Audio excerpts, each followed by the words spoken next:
Immersive Entertainment, right? VR, AR. The moderator of this panel is Joanna Popper, who's the head of location-based entertainment for Hewlett-Packard, for HP. And you VR people, come on up. Hey, hi.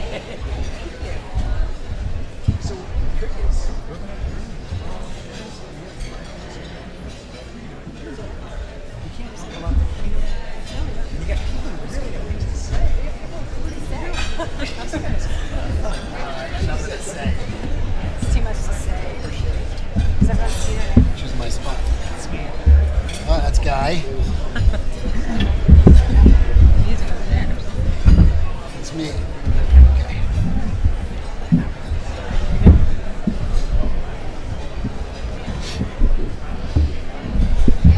Wow, it's really bright. You ready? Yeah. Let's do it. How's everyone's dinner? You're in between entree. We're in between. No, wait. We finished dessert, so we're in between dessert and more cocktails. All right, and we're following beauty, cannabis, and social impact with the future of computing. So we're the exciting ones, right? All right, so we're going to do quick intros. My name's Joanna Popper. I am at HP leading location-based entertainment for virtual reality. Location-based entertainment would be anywhere you go out of your home to do virtual reality. Here's an example. Hi, my name's Amit Shalev, and I'm the head of VR technology and design at IMAX. I work with technology providers and content developers to fit their solutions and their offerings to our form factor. IMAX has 7 VR centers open to the public around the world, including one in Los Angeles. And it's a good place to try VR for the first time if you haven't done it. I'm Kim Adams, and I come from a traditional filmmaking background. Was here in LA for 20 years and worked as a visual effects producer. Then I moved into animation, produced animation in Pixar for 5 years, and then transitioned into VR at Google Spotlight Stories. And then from there went to Oculus Story Studio, headed up the production there. And now I'm consulting for some Silicon Valley tech companies in the AR and innovation space. Is this on? Hi, my name is Guy Primus. I'm co-founder and CEO of a company called the Virtual Reality Company. Thank you, thank you. The most original name in the history of immersive content. I actually ran Will Smith's production company for a number of years, and in leaving there, I was exposed to a project called the Marvel Experience, which is a 360-degree 3D experience, projected onto a dome. And so my mind was open to virtual reality. And then when Oculus was acquired by Facebook, I gave Andreessen Horowitz a call and said, hey, I have this great idea for a content studio. And here's my pitch. And they said, well, there's another group in LA that you guys need to connect with. And that happened to be my co-founder, Robert Stromberg, who directed Maleficent for Disney, had just finished production design for Avatar and won an Academy Award for that, and then Alice in Wonderland. We came together and gave a pitch to some really influential filmmakers, and they come on board, and James Hetfield from Metallica became an investor, and a retired NBA superstar came on board as an investor. And so we decided to really focus on creating cinematic, immersive content, starting with a piece called There, which we showed to Steven Spielberg and got him on board. Okay. Is he here? Oh, no.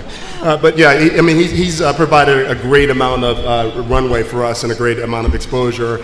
And we had the good fortune of working with a gentleman by the name of Ted Shilowitz when he was at Fox and produced the VR piece called The Martian VR, and that kind of launched a career for us. Hi, everyone. My name's Ted. That's my last name. It's hard to say and hard to spell. I'm the futurist at Paramount Pictures. I did that crazy job at Fox for the last 5 years, and now I do it at Paramount for the past year. And I thought up until about 30 minutes ago that I had the funnest, coolest job in the world until all those women that were running the cannabis empires were up on the talk, and I'm like, they have the coolest jobs. I don't have anywhere near the coolest job. So anyway, I'm sort of like a glorified lab rat. I kind of experiment and think about the future and try and help people that work for large entities like big motion picture studios, guide them into not missing too much of it. That's my job. All right, It's a pretty cool job. It's an okay job. It's still a cool job. It's still okay. It's okay. So how many of you guys out there have tried VR or AR? Can we see? It's like a lot of you guys. How many of you guys out there have tried cannabis? Looks like all of them. I think we actually had a higher market share there. I wasn't. I want to know who's like That's pretty good smoked to and know. then done VR. People yeah. talk about monetization. I think we should. It looks, according to this crowd, we're doing okay. for sure. All right. So, what are you guys most excited about in the immersive computing or XR, VR, AR industry today? Today? Today. I think, just from my perspective, it'd be interesting to hear what you all think too.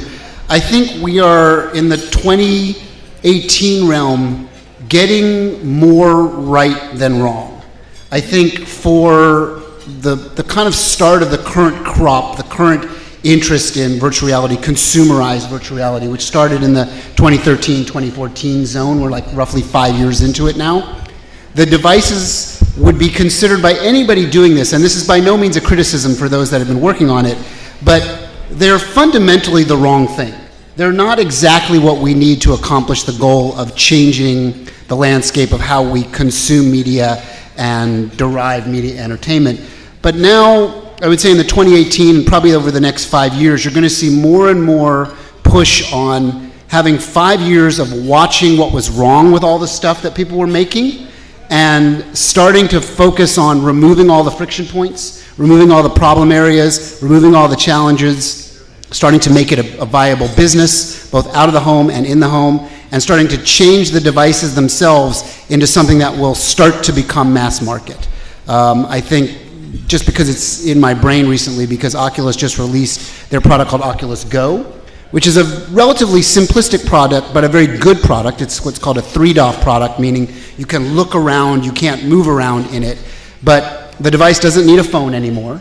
It's all self-contained, it's very lightweight, and most importantly, it's $200. So they're going to start selling these at a scope and a scale that hasn't been approached yet by the industry at large. They're sold out at Best Buy. And they're completely sold out already.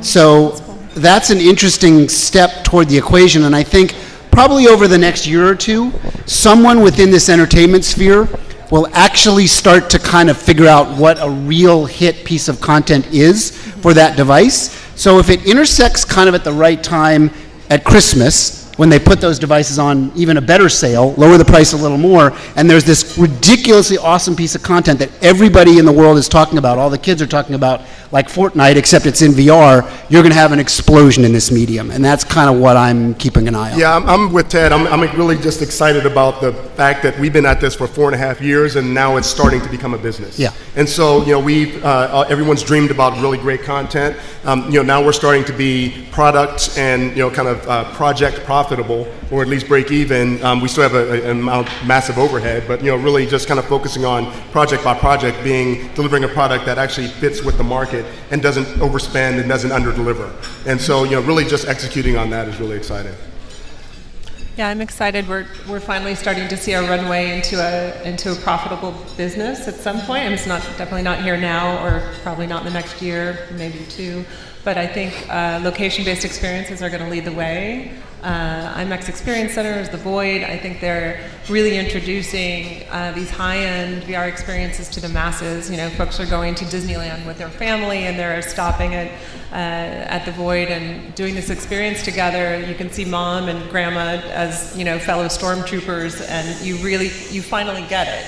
You're like, oh, now I get the VR thing. And you go home to your town and tell your neighbors, okay, you got to do this thing. It's amazing. If you ever see it, it's amazing. Try it. So I think that the higher end location-based experience is really pulling a lot of people into a market.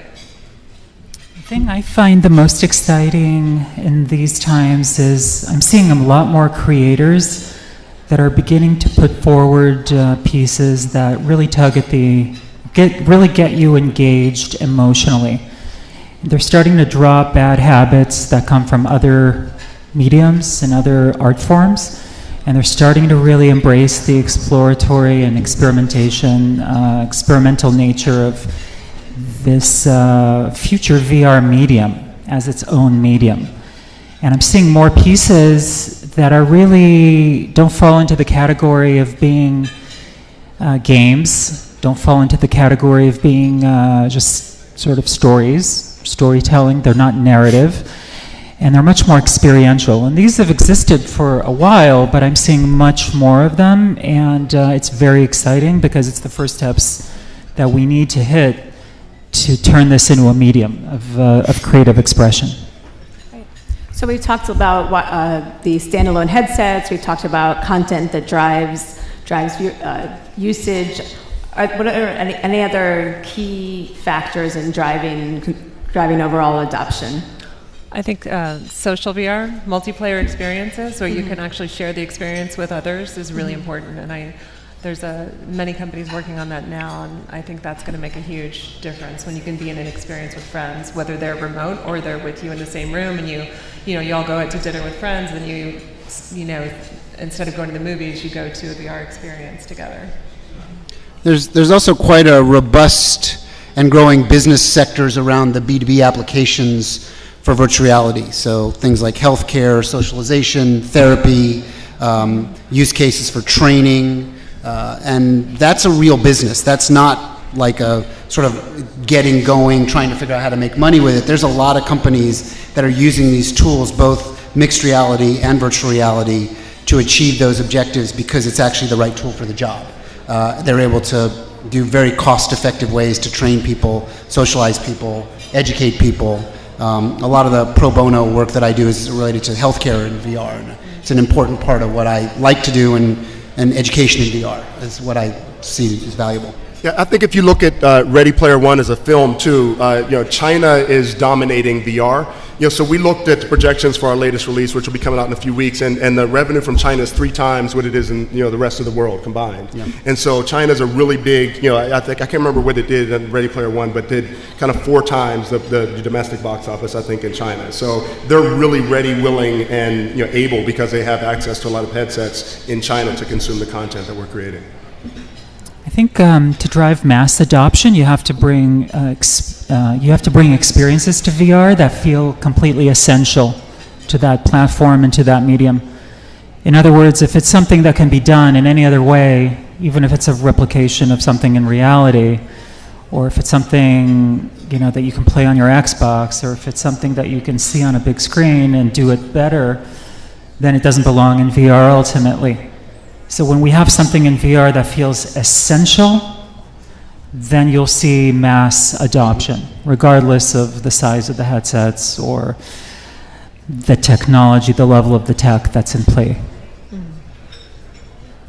Okay, so what is one piece of content or one technology that you recommend that all these great people here run out and see or run out and buy? I would selfishly recommend Wolves in the Walls, which is the last project that we were in production on at Story Studio. It's based on a Neil Gaiman story, and it has a main character that's an AI character who leads you through a narrative experience, and it's emotional and beautiful. The first part premiered at Sundance, and they're busy working on parts 2 and 3. But Wolves in the Walls is an experience where you really become engaged with a character, interacting with her. How can people see it? They can see it on Rift, and I'm not sure what the date is yet for that. Okay, yeah, great. For those of you that don't have VR headsets at home or at the office, you should come to the IMAX VR centers. Another non-selfless plug.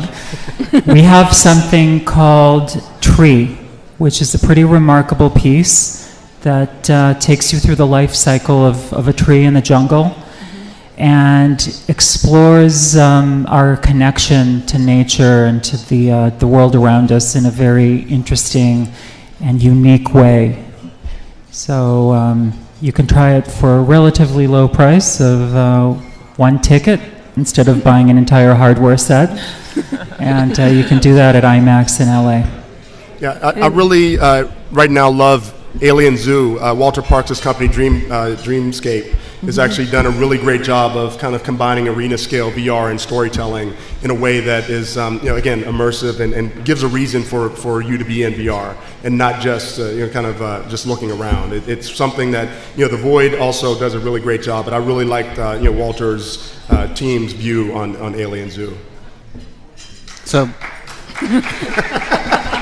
I agree on all those things. We invested in all those things at Fox and Paramount, so we like that kind of stuff. We believe in that sort of evolution of the theme park future.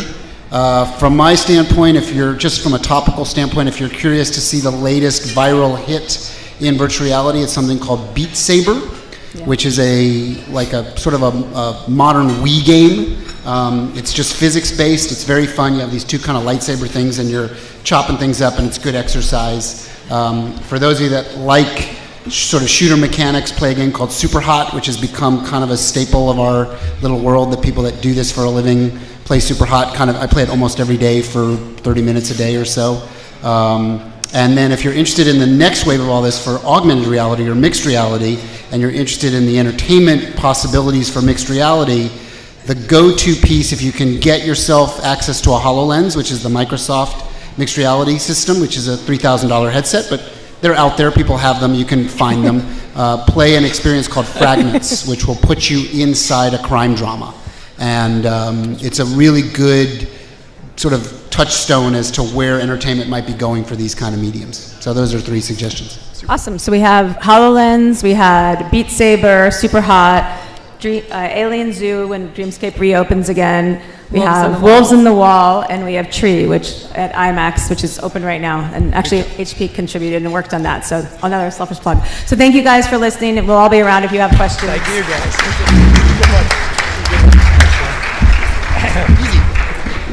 There'll be a quiz at the end.